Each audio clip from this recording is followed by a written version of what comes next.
نحمده ونصلي على رسوله الكريم اما بعد فاعوذ بالله من الشيطان الرجيم بسم الله الرحمن الرحيم رب اشرح لي صدري ويسر لي امري واحلل عقدة من لساني يفقهوا قولي۔ آج کی گفتگو کا موضوع ہے نظر بد، نظر بد کی حقیقت اور اس کا علاج۔ سب سے پہلی بات تو یہ ہے کہ ہمارے دین نے جو ہمیں تعلیم دی ہے اس کی روشنی میں نظر لگ جاتی ہے، نظر کا لگنا برحق ہے۔ نبی صلی اللہ علیہ وسلم نے فرمایا العین حق، نظر لگنا حق ہے، برحق ہے، یعنی ایک ایسی حقیقت ہے جو ثابت شدہ ہے، یعنی نظر کے اثرات ہوتے ہیں اور اس میں کوئی شک کی بات نہیں یا اس کا انکار نہیں کیا جا سکتا۔ اور اس کی حقیقت یہ ہے کہ انسانی نظر کے اندر اللہ تعالیٰ نے ایک ایسی طاقت رکھ دی ہے کہ جو دوسرے پر جا کر اثر انداز ہوتی ہے اور اس سے بعض اوقات بیماری بھی لگ جاتی ہے۔ نظر بد کے بارے میں قرآن مجید سے جو بات ہمیں پتہ چلتی ہے وہ کچھ یوں ہے کہ یوسف علیہ السلام کے والد یعقوب علیہ السلام جو تھے، جب وہ اپنے سارے بیٹوں کو یوسف علیہ السلام کے پاس بھیج رہے تھے تو انہوں نے خاص طور پر انہیں ہدایت کی کہ سب ایک دروازے سے داخل نہ ہونا۔ سورۃ یوسف کی آیت نمبر 67 میں آتا ہے وَقَالَ يَا بَنِيَّ لَا تَدْخُلُوا مِن بَابٍ وَاحِدٍ وَادْخُلُوا مِنْ أَبْوَابٍ مُتَفَرِّقَةٍ وَمَا أُغْنِي عَنْكُم مِّنَ اللَّهِ مِن شَيْءٍ إِنِ الْحُكْمُ إِلَّا لِلَّهِ عَلَيْهِ تَوَكَّلْتُ وَعَلَيْهِ فَلْيَتَوَكَّلِ الْمُتَوَكِّلُونَ۔ یعقوب علیہ السلام نے کہا اے میرے بیٹو، ایک دروازے سے داخل نہ ہونا اور الگ الگ دروازوں سے داخل ہونا، اور میں تم سے اللہ کی طرف سے آنے والی کوئی چیز ہٹا نہیں سکتا، یعنی اگر تمہیں نظر لگ گئی تو میں تمہیں کچھ کام نہیں آ سکتا۔ حکم اللہ کے سوا کسی کا نہیں، اسی پر میں نے بھروسہ کیا اور اسی پر لازم ہے کہ بھروسہ کرنے والے بھروسہ کریں۔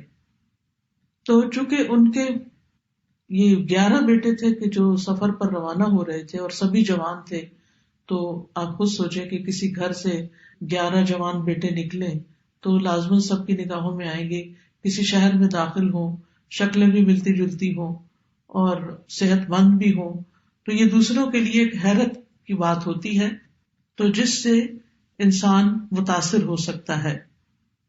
نظر جو ہے اللہ کی تقدیر اور قضاء و قدر کے ساتھ کبھی کبھی قتل بھی کر دیتی ہے، کبھی بیمار کر دیتی ہے، کبھی دہشت زدہ کر دیتی ہے، کبھی کمزور کر دیتی ہے، کبھی کوئی چیز جلا دیتی ہے۔ تو ایسا کیسے ہوتا ہے؟ اصل میں انسان جب کسی کے اندر کوئی خوبی دیکھتا ہے تو اس کے اپنے اندر ایک جلن اور ایک کڑن اور ایک حسد کا جذبہ پیدا ہوتا ہے، تو یہ جو اندر کی جلن کڑن ہوتی ہے وہ نگاہوں سے دوسری طرف ٹرانسفر ہوتی ہے۔ جیسے کسی کے ساتھ محبت ہو تو وہ محبت بھی نگاہوں سے پتہ چلتی ہے، نفرت ہو تو وہ نفرت بھی۔ اسی طرح بچوں کو ڈراتے دھمکاتے ہیں تو بعض اوقات منہ سے کچھ نہیں بولتے، صرف آنکھیں دکھاتے ہیں، تو اس سے وہ بچے سمجھ جاتے ہیں، حالانکہ کیا آنکھ ہی ہے، کچھ کر تو نہیں رہی ہوتی، لیکن آنکھ کے اندر سے نکلنے والے جو اثرات ہوتے ہیں وہ دوسرے کے اوپر جا کر اثر کرتے ہیں۔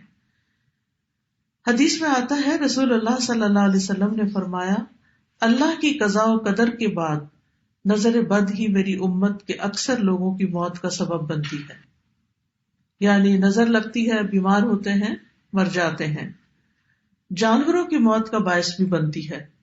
رسول اللہ صلی اللہ علیہ وسلم نے فرمایا نظر بد آدمی کو قبر میں اور اونٹ کو ہانڈی میں پہنچا دیتی، یعنی اونٹ تڑپنے لگتا ہے اور اس کو پھر ذبح کر دیا جاتا ہے۔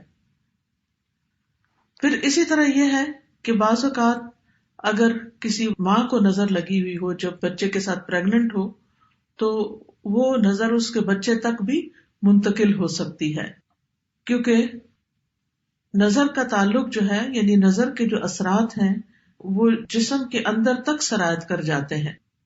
ابن القیم کہتے ہیں کہ حسد نظر بد لگانے کا اصل ہے، یعنی سب سے بڑی وجہ جو ہے وہ حسد ہے۔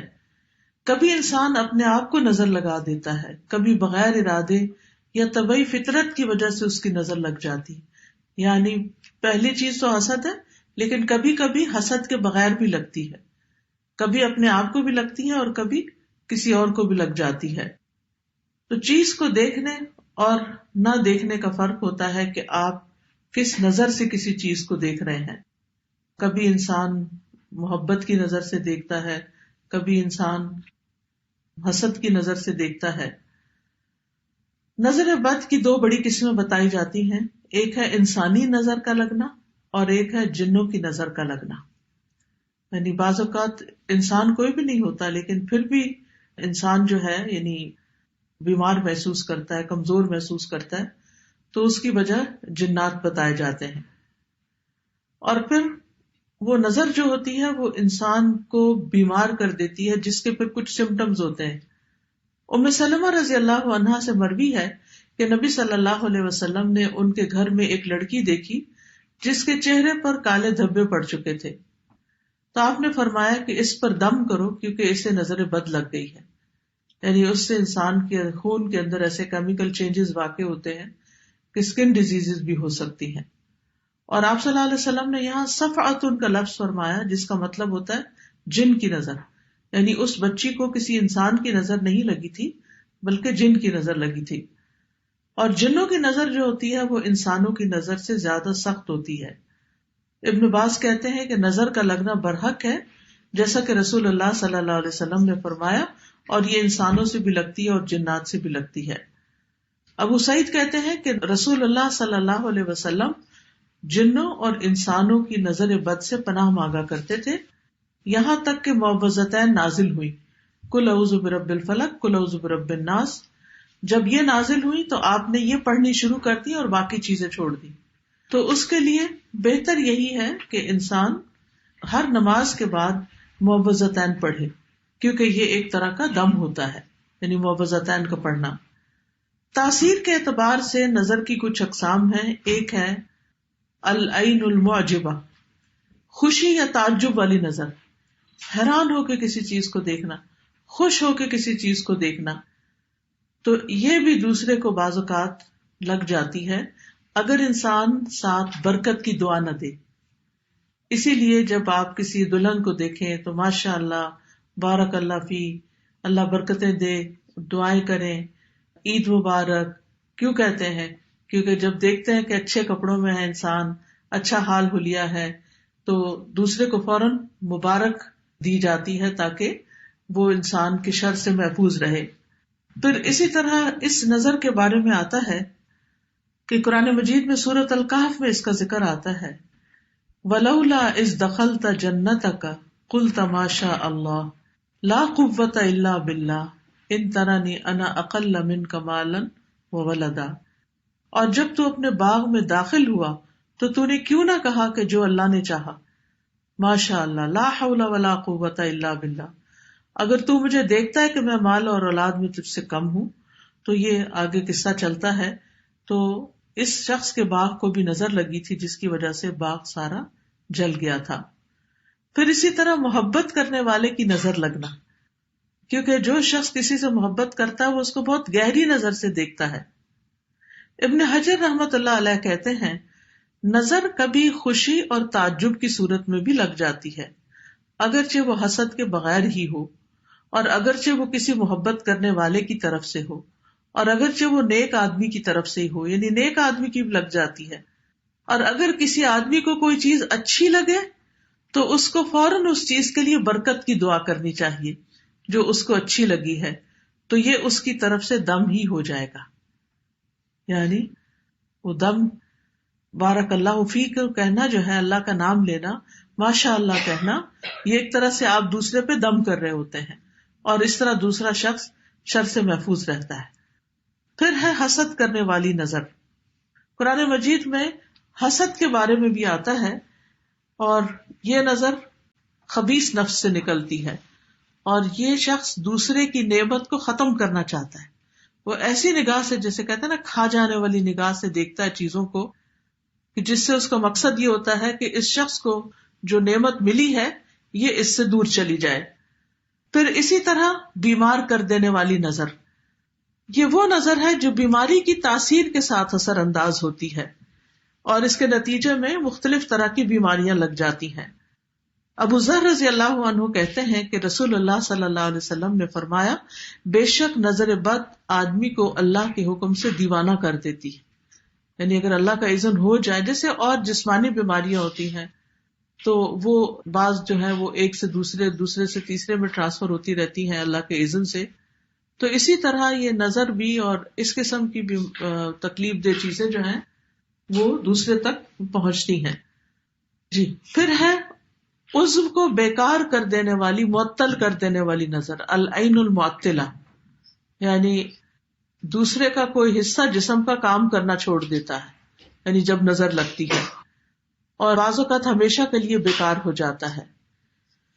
پھر اسی طرح زہریلی یا آگ والی نظر ایک ہوتی ہے جو اتنی شدید ہوتی ہے کہ انسان مرنے پہ نوبت آ جاتی ہے۔ اسمعی کہتے ہیں کہ میں نے ایک آدمی کو دیکھا جس کی نظر بہت زیادہ لگتی تھی کہ اس نے کسی گائے کے متعلق سنا، اس کو اس کے دودھ کی دھار کا نکلنا اچھا لگا۔ اس نے کہا، ان میں سے کون سی گائے ہے؟ تو انہوں نے کہا کہ یہ تو فلاں گائے ہے، اصل گائے کا نہیں بتایا تاکہ اس کو نظر نہ لگے۔ تو کہتے ہیں کہ دونوں کو ہی نظر لگ گئی۔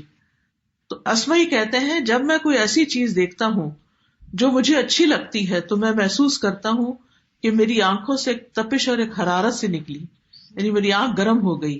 تو اس لیے اگر کبھی یہ محسوس ہو تو ساتھ ہی دوسرے کے لیے ماشاء اللہ، بارک اللہ، اس طرح کے لفظ جو ہیں، اور اردو میں بھی جیسے وہ دعا دے سکتے ہیں کہ اللہ تعالیٰ برکت دے، اللہ تعالیٰ ہر نظر سے بچائے، ہر شر سے بچائے، تاکہ دوسرا شخص جو ہے وہ اس تکلیف سے محفوظ رہے۔ تو نظر بد کی کچھ وجوہات ہوتی ہیں۔ سب سے پہلی بات یہ یاد رکھنی چاہیے نظر کے سلسلے میں کہ جو کچھ ہوتا ہے اللہ کے حکم سے ہوتا ہے، اللہ کے اذن سے ہوتا ہے۔ قرآن مجید میں آتا ہے، ما اصاب من مصیبت الا باذن اللہ ومن یؤمن باللہ یہد قلبہ واللہ بکل شیء علیم۔ جو مصیبت بھی آتی ہے وہ اللہ کے اذن سے آتی ہے، اور جو شخص اللہ پر ایمان لائے تو اللہ اس کے دل کو ہدایت بخش دیتا ہے، اور اللہ ہر چیز کو جاننے والا ہے۔ یعنی اگر انسان یہ بات سمجھ جائے کہ کوئی بھی تکلیف کسی بھی طرف سے جو پہنچی ہے مجھے، یہ اللہ کے حکم سے، تو کیا مطلب ہے اللہ کے حکم سے؟ اللہ تعالیٰ کا حکم کیوں ہو جاتا ہے کہ کسی کو تکلیف پہنچے؟ تو اس سے بھی انسان کو دراصل کچھ سکھانا مطلوب ہوتا ہے۔ اب دیکھیے کہ سونا اس وقت تک چمکتا نہیں، خالص نہیں ہوتا جب تک اس کو آگ پہ تپایا نہیں جاتا۔ کھانا اس وقت تک پکتا نہیں اور اچھا نہیں پکتا جب تک اس کو آگ پہ چڑھایا نہیں جاتا۔ اسی طرح انسان بھی اس وقت تک میچور نہیں ہوتا، سمجھدار نہیں ہوتا جب تک کہ وہ مختلف طرح کے مسائل سے، مختلف طرح کی تکلیف دہ چیزوں سے، پریشانیوں سے گزرتا نہیں۔ بہت سے حالات اور بہت سے واقعات ایسے ہوتے ہیں کہ جو انسان کو بہت میچور کر دیتے ہیں۔ آپ دیکھیں کہ وہ بچے جو بچپن میں بہت سے مسائل سے گزرتے ہیں، بڑے ہو کر بڑے بڑے مسئلے ان کو کچھ مسئلہ نظر نہیں آتے، لیکن جو بچے بچپن میں پیمپرڈ ہوتے ہیں، پروٹیکٹڈ پلتے ہیں، بہت لاڈ پیار سے پلتے ہیں، بڑے ہو کر انہیں چھوٹی سی چیز بھی بہت زیادہ تکلیف دیتی ہے۔ آپ دیکھیے کہ ہمارے بچے، ہم جن کو ہر وقت کبھی موزے پہناتے ہیں، کبھی ان کا سر ڈھانکتے ہیں، کبھی ان کو ایک چیز میں لپیٹتے ہیں، کبھی دوسری میں، انہیں کو ٹھنڈ زیادہ لگتی۔ لیکن جو غریبوں کے بچے ہوتے ہیں جن کے پاس پورا کپڑا بھی نہیں ہوتا، وہ گلی بازار میں سردی کے موسم میں، گرمی کے موسم میں ننگے پاؤں پھر رہے ہوتے ہیں اور ان کو پرواہ بھی نہیں ہوتی۔ تو یؤمن باللہ یہدی قلبہ کا مطلب کیا ہے؟ عبداللہ بن مسعود اس بارے میں کہتے ہیں کہ یہ وہ شخص ہے کہ اگر اس پر کوئی مصیبت آ پڑے تو وہ اس پر بھی راضی رہتا ہے، بلکہ سمجھتا ہے یہ اللہ ہی کی طرف سے ہے۔ پھر اسی طرح سورۃ التوبہ سے یہ پتہ چلتا ہے کہ ہر بیماری، تکلیف کا آنا تقدیر کا حصہ ہے۔ قل لن یصیبنا الا ما کتب اللہ لنا، کہہ دیجئے ہمیں کوئی نقصان ہرگز نہیں پہنچے گا مگر جو اللہ نے ہمارے لیے لکھ دیا۔ یعنی کسی کی نظر ہمیں نہیں لگ سکتی سوائے اس کے کہ اللہ نے ہمارے لیے لکھ دی کہ وہ لگے۔ تو پھر اگر کوئی تکلیف لکھی ہوئی ہے تو وہ پہنچ کر رہے گی، اور اس میں بھی کوئی حکمت ہے۔ ابن عباس کہتے ہیں کہ نظر کا لگنا برحق ہے، اگر کوئی چیز تقدیر پر غالب ہو سکتی تو وہ نظر بد ہے۔ پھر آپ دیکھیے کہ جیسے سردی آتی تو سردی لگ جاتی ہے، گرمی آتی تو گرمی لگ جاتی ہے، ایسے ہی نظر آتی ہے تو نظر لگ جاتی ہے۔ تو سردی گرمی کے بچاؤ کے لیے ہم اس طرح کا لباس پہنتے ہیں، اس طرح کا انتظام کرتے ہیں، ہیٹنگ اور کولنگ کا انتظام کرتے ہیں تاکہ ہم اس کے برے اثرات سے بچے رہیں۔ تو بالکل اسی طرح انسان کو ذکر اذکار، دعائیں اور تلاوت کا کثرت سے اہتمام کرنا چاہیے تاکہ نظر بد سے پروٹیکشن رہے، کیونکہ نظر لگانے والے کا کبھی تو نشانہ لگ جاتا ہے، کبھی خطا ہو جاتا ہے، اور کبھی سامنے ایسا بیریئر آتا ہے کہ وہ نظر وہیں جل کے بھسم ہو جاتی ہے۔ لیکن اگر کوئی شخص پروٹیکٹڈ نہیں ہے، پروٹیکشن اس کی نہیں ہوتی اذکار وغیرہ کے ذریعے، تو پھر وہ اثرات اس کے اوپر آ جاتے ہیں۔ اسی لیے جو کارڈ آج آپ کو دیا گیا ہے اس میں ایسی دعائیں لکھی ہوئی ہیں کہ جن کو آپ پڑھ کر علاج کر سکتے ہیں اپنا۔ پھر اسی طرح یہ ہے کہ بعض اوقات امتحان ہوتا ہے، آزمائش ہوتی ہے انسان کی، یعنی انسان نے اذکار بھی پڑھے ہوتے ہیں لیکن پھر بھی اس کو نظر لگ جاتی، یعنی انسان کہتا ہے میں نے تو صبح شام کی دعائیں بھی پڑھی تھی، پھر میرے ساتھ ایسا کیوں ہو گیا؟ تو وہ اس لیے کہ انسان کا ایک امتحان ہوتا ہے۔ جیسے آپ اپنے سردی کے والے اچھے کپڑے بھی سب ہر چیز پہنے ہوئے ہوتے ہیں، اس کے باوجود آپ کو فلو ہو جاتا ہے یا کولڈ ہو جاتا ہے، کہیں نہ کہیں سے کبھی سانس کے ذریعے ٹھنڈ اندر چلی جاتی ہے، کبھی کسی اور ذریعے سے، تو اس کو رستہ مل ہی جاتا ہے اگر آپ کے حصے میں کوئی ایسا امتحان یا تکلیف لکھی ہوئی ہے۔ اب یہ ہے کہ پہچان کیسے ہو کہ نظر لگی ہوئی ہے، تو وہ کون سی علامات ہیں جس سے انسان شناخت کر سکتا ہے، ڈائگنوز کر سکتا ہے کہ یہ نظر ہے۔ کبھی ایسا ہوتا ہے کہ جس کو نظر بد لگتی ہے وہ اپنے خواب میں نظر لگانے والے کو دیکھتا ہے، یعنی وہ شخص خواب میں نظر آ جاتا ہے۔ کبھی ایسا ہوتا ہے کہ جس پر نظر ہوتی ہے اس کو کوئی غشی، غنودگی، ضرورت سے زیادہ نیند کا آنا، یہ شروع ہو جاتا ہے۔ کبھی وہ بے ہوشی کے عالم میں اس شخص کا نام لے لیتا ہے کہ فلاں نے نظر لگائی۔ پچھلے دنوں مجھے کسی نے بتایا کہ ان کے کوئی رشتے دار تھے تو اسی طرح وہ اچانک بیمار ہوئے اور بے ہوش ہو گئے، تو وہ بار بار ایک شخص کا نام لے کے اس کی نظر لگی ہے، اس کی نظر لگی ہے۔ ان کو یہ بات نہیں پتا تھی، لیکن جس وقت میں نے کلاس میں بتائی تو وہ میرے پاس آئی کہ ایگزیکٹلی یہی چیز ہوئی تھی۔ تو بعض اوقات ایسا بھی ہوتا ہے کہ خواب میں، بعض اوقات بے ہوشی میں انسان کو پتہ چل جاتا ہے کہ یہ تکلیف کہاں سے آئی ہے۔ بعض اوقات نظر لگانے والا کوئی ایسی بات کہہ دیتا ہے کہ میں تو آپ کے کپڑے دیکھ کے حیران ہی ہو گئی، اور یعنی کوئی اس قسم کا جملہ کہ جس سے انسان کو پتہ چلتا ہے کہ یہ نظر لگ گئی ہے۔ بعض اوقات کوئی ایسی بیماری آ جاتی ہے کہ جو اچانک ہوتی ہے۔ عبداللہ بن عامر سے روایت ہے، وہ کہتے ہیں کہ عامر بن ربیعہ اور سہل بن حنیف دونوں غسل کے ارادے سے نکلے۔ وہ کوئی اوٹ تلاش کر رہے تھے کہ چھپ کے نہائیں۔ سہل نے اپنے اوپر سے اون کا جبہ اتارا۔ عامر کہتے ہیں میں نے دیکھا تو اسے میری نظر لگ گئی، وہ پانی میں اتر کر نہانے لگا۔ میں نے پانی میں اس کے بڑبڑانے کی آواز سنی، میں اس کے پاس آیا، 3 دفعہ آواز دی، اس نے جواب نہیں دیا، تو میں نے فوراً نبی صلی اللہ علیہ وسلم کو بتایا۔ آپ تشریف لائے، پانی میں داخل ہو گئے، گویا کہ میں اب بھی آپ کی پنڈلیوں کی سفیدی دیکھ رہا ہوں۔ آپ نے اس کے سینے پہ 3 دفعہ ہاتھ مارا اور پھر یہ دعا دی، اللہم اذہب عنہ حرہا وبردہا ووصبہا، اے اللہ اس کی گرمی اور سردی اور اس کی بیماری اور کمزوری کو دور کر دے، یعنی جو کچھ اس کے ساتھ ہوا ہے وہ اس کو دور کر دے۔ پھر رسول اللہ صلی اللہ علیہ وسلم کھڑے ہوئے اور فرمایا، جب کسی کو اپنے بھائی کا وجود یا کوئی مال پسند آئے تو اس کے لیے برکت کی دعا کرے، کیونکہ نظر کا لگنا برحق ہے۔ پھر اسی طرح بچوں کو نظر کی علامت یہ ہوتی ہے کہ وہ بے وجہ روتے رہتے ہیں، یعنی کوئی وجہ نہیں ہوتی، رونا شروع کر دیتے ہیں اور روتے ہی چلے جاتے ہیں۔ حضرت عائشہ کہتی ہے کہ ایک مرتبہ نبی صلی اللہ علیہ وسلم تشریف لائے تو ایک بچے کے رونے کی آواز سنی، تو آپ نے فرمایا یہ بچہ کیوں رو رہا ہے؟ کیا تم نے اس کو نظر بد کا دم نہیں کروایا؟ ایک تو ہوتا نا بھوک لگی بچہ رو پڑا، پیمپر گندا ہے تو رو پڑا، لیکن ایک یہ ہے کہ سب کچھ کر لیا آپ نے اور پھر بھی چپ نہیں کر رہا۔ جن ماں نے بچے پالے ہیں ان کو اچھی طرح اندازہ ہوگا کہ، اور کوئی نہ کوئی واقعات بھی ایسے یاد ہوگے کہ جب بچے نے ایکسٹرا آرڈنریلی تنگ کیا اور کسی طرح چپ ہو کے نہیں دیتا تھا، تو ایسی صورت میں فوراً دم شروع کرنا چاہیے، وہی دم جو نبی صلی اللہ علیہ وسلم حضرت حسن اور حسین پہ کیا کرتے تھے، اعیذکما بکلمات اللہ التامات من شر کل شیطان وہامۃ وعین لامۃ۔ اسی طرح آپ صلی اللہ علیہ وسلم نے حضرت اسماء بنت امیس سے کہا، کیا بات ہے، میں اپنے بھائی کے بیٹوں کے جسموں کو دبلا پتلا دیکھ رہا ہوں، کیا انہیں فقر و فاقہ رہتا ہے؟ انہوں نے عرض کیا، نہیں، بلکہ انہیں نظر بد بہت جلدی لگ جاتی ہے۔ آپ نے فرمایا انہیں دم کرو، تو میں نے آپ کے سامنے چند کلمات پیش کیے تو آپ نے فرمایا انہیں دم کرو، انہیں کلمات سے کرو۔ پھر اسی طرح آپ صلی اللہ علیہ وسلم نے یہ بھی فرمایا کہ نظر کا لگ جانا برحق ہے، اور یہ کبھی اوپر چڑھنے والے کو پھسلا دیتی ہے، جیسے سیڑھی سے ٹرپ ہو گئے، آپ اچھے بھلے اتر رہے تھے یا چڑھ رہے تھے، آپ کو پتہ ہی نہیں چلا اور ایک دم آپ نیچے آ گئے۔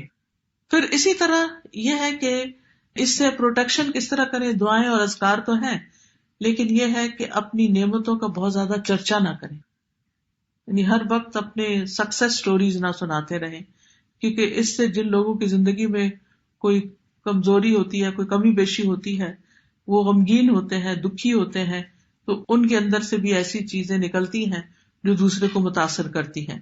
رسول اللہ صلی اللہ علیہ وسلم نے فرمایا، ضرورتوں کو پورا کرنے کے لیے ان کو رازداری میں رکھ کر مدد حاصل کرو، بے شک ہر صاحب نعمت حسد کیا جاتا ہے، ہر نعمت والا شخص حسد کیا جاتا ہے۔ پھر اسی طرح یہ ہے کہ حاسد سے محتاط رہنا چاہیے۔ جب آپ کو پتا ہو کہ کوئی ایک شخص جو ہے، کیونکہ جو حسد کرنے والا تو اس کے چہرے پہ بھی آ جاتا ہے، وہ آپ کی نعمت سے خوش نہیں ہوتا، تو پھر انسان بجائے اس کے کہ اس کو بلیم کرے، خود محتاط رہے۔ پھر اسی طرح مال میں کچھ اچھا لگے تو ماشاء اللہ لا قوت الا باللہ کہے، اور اگر اس کے علاوہ کوئی چیز اچھی لگے تو بارک اللہ کہے۔ پھر اسی طرح نظر بد سے بچنا ممکن ہے، اور اس کے لیے صبح و شام کی دعائیں پڑھی جائیں اور قرآن سے علاج کیا جائے، کیونکہ قرآن مجید جو ہے وہ شفا ہے۔ سورۃ فصلت میں آتا ہے، قل هو للذین آمنوا ھدی وشفاء، کہہ دیجئے یہ ان لوگوں کے لیے جو ایمان لائے ہدایت اور شفا ہے۔ سورۃ الاسراء میں آتا ہے، وَنُنَزِّلُ مِنَ الْقُرْآنِ مَا هُوَ شِفَاءٌ وَرَحْمَةٌ لِّلْمُؤْمِنِينَ وَلَا يَزِيدُ الظَّالِمِينَ إِلَّا خَسَارًا، اور ہم قرآن میں جو کچھ نازل کرتے ہیں وہ مومنوں کے لیے تو شفا اور رحمت ہے، مگر ظالموں کے خسارے میں ہی اضافہ کرتے ہیں۔ تو قرآن سے علاج کس طرح ہوگا؟ سورۃ الفاتحہ پڑھیے، کیونکہ سورۃ الفاتحہ کا نام ہی شفا ہے۔ آیت الکرسی پڑھیے، البقرہ کا پہلا اور آخری رکوع پڑھیے، معوذتین پڑھیے اور دم کر دیجیے۔ یہ آپ خود بھی کر سکتے ہیں، اس کے لیے ضروری نہیں ہوتا کہ آپ کسی کے پاس ہی جائیں، لیکن بعض اوقات اتنی شدید ہوتی ہے کہ کسی عامل کے پاس جانا ہی پڑتا۔ عامل وہ جو قرآن و سنت کے مطابق علاج کرے۔ یہ بالکل ایسے ہی ہے، کچھ بیماریاں ایسی ہوتی ہیں کہ گھر میں آپ ٹوٹکے وغیرہ کر کے، مثلا سر درد ہوئی، آپ نے سر کو تیل لگا لیا، تھوڑا سا پریشر پوائنٹ پہ دبا لیا، تھوڑی واک کر لی، تھوڑا پانی پی لیا، تو کیا ہوتا ہے؟ درد سبسائڈ ہو جاتا ہے۔ لیکن بعض درد سبسائڈ نہیں ہوتے، آپ ٹیبلٹ بھی کھا لیتے ہیں پھر بھی نہیں جاتے۔ عام طور پہ ہم سر درد پہ کہاں ڈاکٹر کے پاس جاتے ہیں کہ جی میرے سر میں درد ہو رہا ہے، مجھے دوا دے دیجیے، وہ کہیں گھر میں پیناڈول یا کوئی اور اس طرح کی دوا ہے تو وہ کھا لو، کوئی بھی پین کلر جو ہے، اور ہم خود ہی کھا لیتے ہیں۔ لیکن آپ نے دیکھا ہوگا کہ کچھ درد پین کلر کھانے سے بھی نہیں جاتے، پھر لگتی ہے انسان کو فکر کہ اب میں جاؤں کسی ڈاکٹر کے پاس۔ ڈاکٹر آپ کو دیکھتا ہے، اس کو سمجھ نہیں آتی، وہ آپ کو کس کے پاس بھیجتا ہے؟ اسپیشلسٹ کے پاس، ٹھیک ہے نا، اسپیشلسٹ کے پاس بھیجتا ہے۔ بالکل اسی طرح روحانی بیماریوں میں بھی پہلے آپ خود ٹوٹکے کریں کہ آپ سورۃ فاتحہ پڑھ کے دم کریں، یہ جو میں نے آپ کو اذکار بتائے ہیں۔ اگر نہیں تو آپ کسی سے مشورہ کریں، کوئی اور جو آپ سمجھتے ہیں کہ یہ زیادہ اسٹرانگ ہے مجھ سے ایمان میں، یا اس کو زیادہ اچھا قرآن پڑھنا آتا ہے، اس سے کہیں کہ وہ آپ کو کرے۔ لیکن اگر اس کے بھی کنٹرول میں نہ ہو تو پھر آپ واقعی جن لوگوں کا سالوں کا تجربہ ہوتا ہے دم کرنے کا یا علاج کرنے کا، اور قرآن و سنت کے مطابق علاج کرتے ہیں، ان کے پاس جائیں۔ پھر سورۃ البقرہ پڑھنا جو ہے یہ علاج ہے۔ نبی صلی اللہ علیہ وسلم نے فرمایا سورۃ البقرہ پڑھا کرو، کیونکہ اس کا پڑھنا باعث برکت ہے اور اس کا چھوڑنا باعث حسرت ہے، اور جادوگر اس کو حاصل کرنے کی طاقت نہیں رکھتے، یعنی اس سے آگے نہیں جا سکتے۔ اسی طرح سورۃ البقرہ کی آخری 2 آیات معوذتین یعنی قل اعوذ برب الفلق، قل اعوذ برب الناس، صبح و شام کے اذکار کی پابندی کرنا۔ جیسے یہ کتاب ہے نا ایاک نستعین، اس میں صبح کی دعائیں اور شام کی دعائیں لکھی ہوئی ہیں، ان کو اگر زبانی نہیں یاد تو دیکھ کے بھی آپ پڑھ سکتے ہیں۔ پھر اسی طرح یہ ہے کہ اللہ کی پناہ پکڑنا۔ رسول اللہ صلی اللہ علیہ وسلم نے فرمایا اللہ تعالیٰ سے نظر لگنے سے پناہ مانگو، کیونکہ نظر کا لگ جانا برحق ہے۔ نبی صلی اللہ علیہ وسلم نے فرمایا اللہ تعالیٰ فرماتے ہیں میرا محبوب بندہ اگر مجھ سے مانگتا ہے تو میں اسے ضرور دیتا ہوں، اور اگر وہ کسی دشمن یا شیطان سے میری پناہ مانگتا ہے تو میں اسے ضرور محفوظ رکھتا ہوں۔ تو اس لیے اللہ سے دعا کرنی چاہیے، اور ہر شر سے حفاظت کے لیے تعوذ بہت اچھا ہے۔ اللہم انی اعوذ بک من الشر کلہ عاجلہ وآجلہ ما علمت منہ وما لم اعلم۔ پھر ناگہانی آفت سے حفاظت کے لیے تعوذ پڑھنا، اللہم انی اعوذ بک من زوال نعمتک وتحول عافیتک وفجاءۃ نقمتک وجمیع سخطک۔ اے اللہ میں تیری پناہ چاہتا ہوں اس بات سے کہ تیری دی ہوئی کوئی نعمت مجھ سے چھن جائے، یا تیری عافیت پلٹ جائے، یا کوئی ناگہانی عذاب آ جائے، اور تیرے تمام غصے ناراضگیوں سے تیری پناہ چاہتا ہوں۔ کتنی خوبصورت دعائیں ہیں۔ پھر اسی طرح سخت مشقت، بری تقدیر اور بد نصیبی سے، دشمنوں کے خوش ہونے سے اللہ کی پناہ طلب کی جائے۔ اعوذ باللہ من جہد البلاء ودرک الشقاء وسوء القضاء وشماتۃ الاعداء۔ حضرت ابراہیم علیہ السلام اور نبی صلی اللہ علیہ وسلم دونوں اپنے بچوں کو یہ دم کرتے تھے اعوذکما بکلمات اللہ التامات من شر کل شیطان وہامۃ ومن کل عین لامۃ۔ پھر اسی طرح حضرت جبرائیل علیہ السلام بھی نبی صلی اللہ علیہ وسلم کو دم کرتے تھے۔ جب آپ بیمار ہوتے تو آتے اور دم کرتے بسم اللہ ارقیک من کل شیء یؤذیک من شر کل نفس او عین حاسد اللہ یشفیک۔ او عین حاسد، حاسد کی نظر اگر لگی ہے تو اس سے بھی اللہ آپ کو شفا دے۔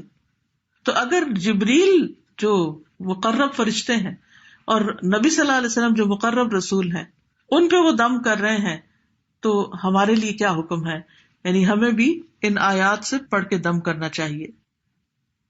پھر اسی طرح یہ ہے کہ بیماری سے شفا کی جو دعائیں ہیں اس کا بھی ایک کارڈ بنا ہوا ہے، شفا کی ساری دعائیں اکٹھی کی گئی ہیں، ایاک نستعین میں بھی ہوگا۔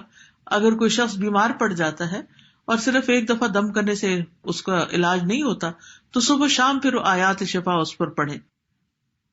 اور اس میں یہ دعا بھی ہے اسأل اللہ العظیم رب العرش العظیم ان یشفی، میں عظمت والے اللہ جو عرش عظیم کا رب ہے سوال کرتا ہوں کہ وہ تمہیں شفا عطا کرے، تو اللہ اس شخص کو جلد شفا عطا کرے گا۔ نظر بد کا ایک خاص علاج بھی ہے اور وہ ہے نظر لگنے پر غسل کرنا۔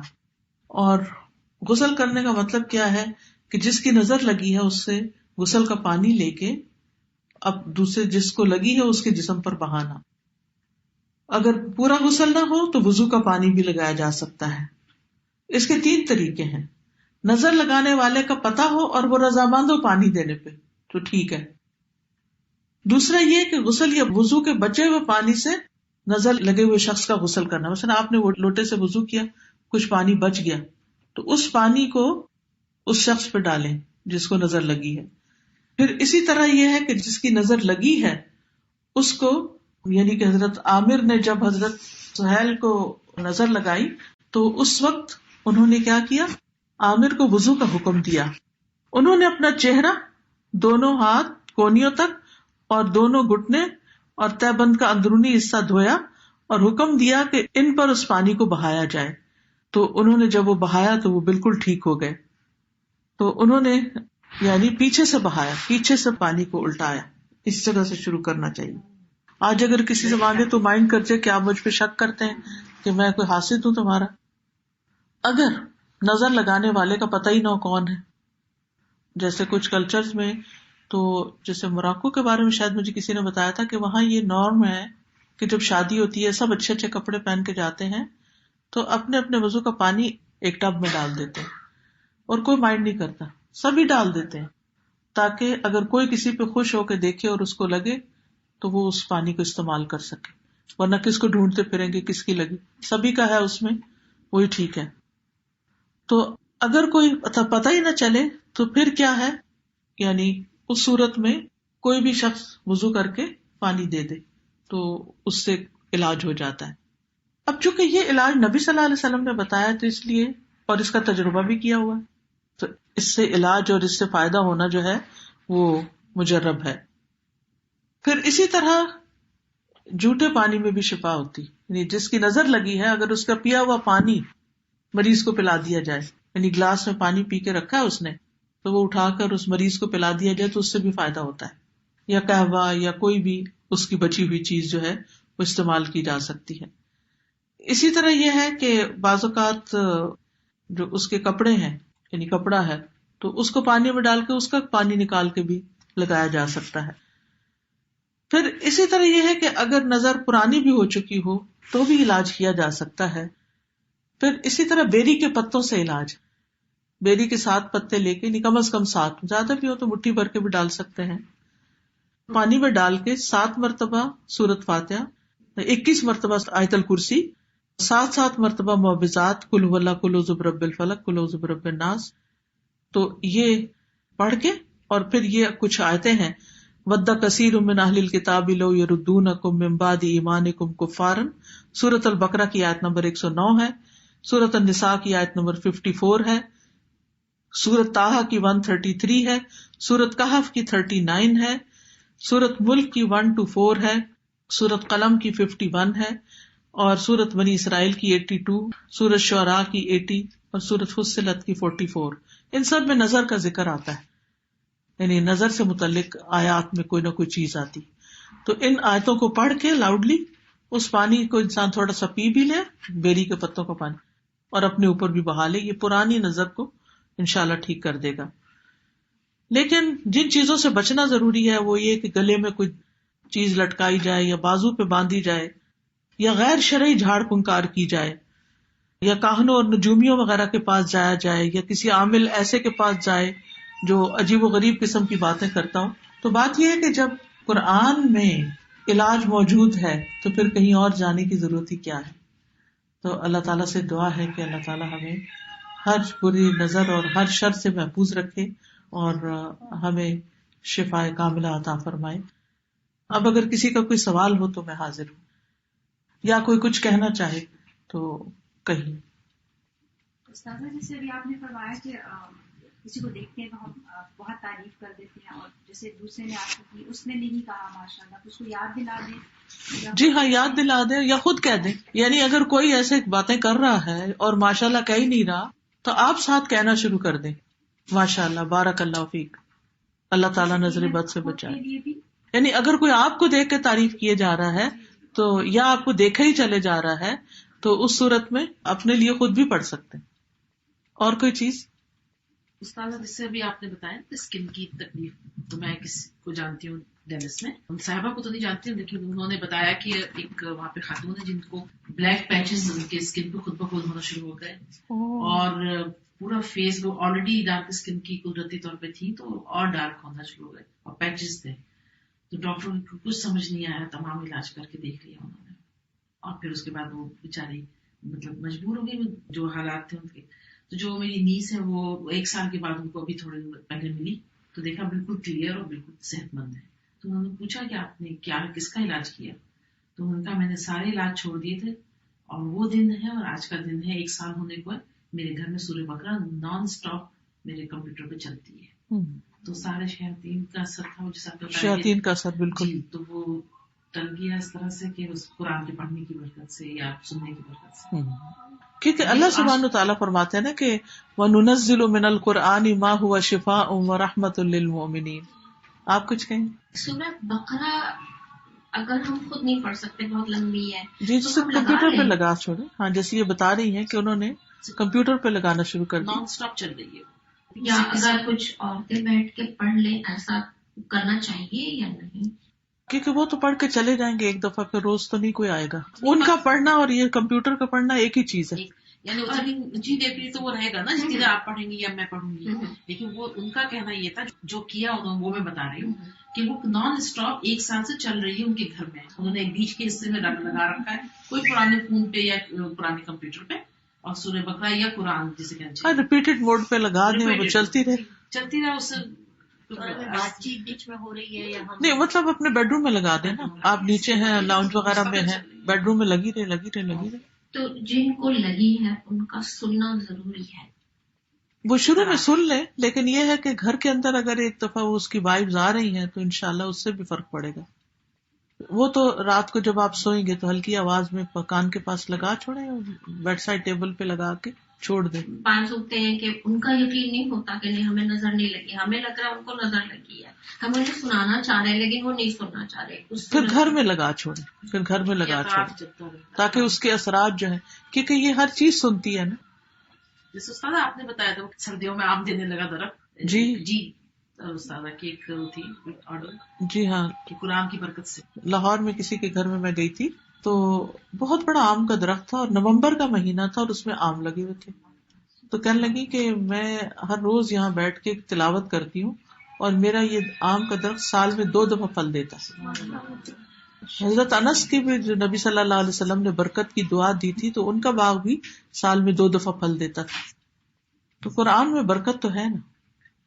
جی آپ نے بولا تھا کہ کسی کو اگر نظر لگی ہوتی ہے تو کسی کا بچا ہوا کا پانی یوز کر کے نظر اتار لے گا، آپ کو پتا نہیں ہوگی کس کی نظر لگی ہے. لیکن جس کا اگر پانی یوز کر رہے ہیں اور ان کو نہیں پتا کہ ان کو نظر لگی ہے، ان کا یوز کر رہے ہیں، تو آپ کو ان کی نظر لگ سکتی ہے؟ نہیں، نظر نہیں لگ سکتی. اس سے پانی سے نظر نہیں لگتی، نظر سے ہی لگتی ہے. جی ایک کلچرل مسکنسپشن جو ہے اس کے بارے میں بتائیے، جو نیمبو اور مرچوں سے نظر اتاری جاتی ہے ہمارے کلچر میں، اسلام کی روشنی میں اس کی کیا حقیقت؟ وہ تو ٹوٹکا ہی ہے ایک، لیکن یہ کہ اسلام میں تو قرآن سے اور ان دعاؤں سے ہی نظر، یا بیری کے پتوں سے ہی ہے اتارنے والی بات. تو اس میں کانسیپٹ کیا ہوتا ہے کہ کیا چیز دور کر رہے ہیں؟ وہ کہتے ہیں کہ مرچوں کو جیسے 7 دفعہ گھما کے اور ان کو جلایا جائے تو چولہے کے اوپر بہتی آنکھ کے اوپر جلایا جائے. ہو سکتا ہے کہ اس سے جو دھواں نکلتا ہے وہ کڑوا ہوتا ہو اور وہ شیاطین بھاگ جاتے ہوں. اگر نظر لگی ہوئی ہوتی ہے تو مرچوں کی اسمیل نہیں ہوتی.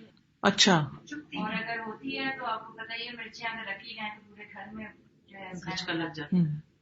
کچھ کہہ نہیں سکتے کیونکہ یہ لوگوں کے تجربے کی بات ہے، اور جو نبی صلی اللہ علیہ وسلم نے بتایا وہ تو وحی کے ذریعے ان تک آیا ہے. ہماری امی کے زمانے میں جیسے وہ گوشت وار کے کہتی تھیں کہ چیلوں کو ڈال جانور کھا لیں گے، اگر کھا لیا تو ہے اور اگر چھوڑ دیا تو نظر نہیں ہے. پتہ نہیں کچھ دوسرے کلچر سے یہ چیزیں آئی ہیں نا، یہ دوسرے کلچر سے آئی. جی جو جیسے قرآن لگاتے ہیں گھر میں، تو از اٹ نیسسری کہ جہاں پہ لگی گیا وہاں پہ کوئی بیٹھ کے سن رہا ہو، یا از اٹ کہ مطلب گھر میں چل رہا ہے تو گھر میں چل رہا ہے، کان میں پڑ رہا ہے تو کافی ہے. اور اگر شدت زیادہ ہے مرض کی، بیڈ ریڈن ہے مریض، یعنی بستر پہ ہے، تو اس کے پاس لگانا ضروری ہے. اس کے کان کے پاس ہلکی آواز میں لگی رہے کافی. تو یہ چند چیزیں آپ کی خدمت میں پیش کرنی تھی. سبحانک اللہم و بحمدک، اشہد ان لا الہ الا انت، استغفرک و اتوب الیک. السلام علیکم و رحمۃ اللہ وبرکاتہ.